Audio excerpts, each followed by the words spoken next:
ప్రతి ముత్తైదు అంబను కాదే కవిచేది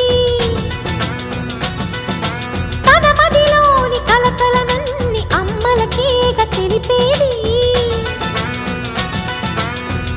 నెలతలే లేకుంటే దేవుడికి నెలవేది భక్తులే రాకుంటే గుడికి ఇక వెలుగేది దయతోటి కుంకుమ పూలు అక్షింతలు మనమంతా ఇవ్వాలి తన తాళి నిలపాలి తాళి కాచి ముత్తైదా ఎల్లమ్మ ఎల్లమ్మ పోదామా ఎల్లమ్మ ఉసురు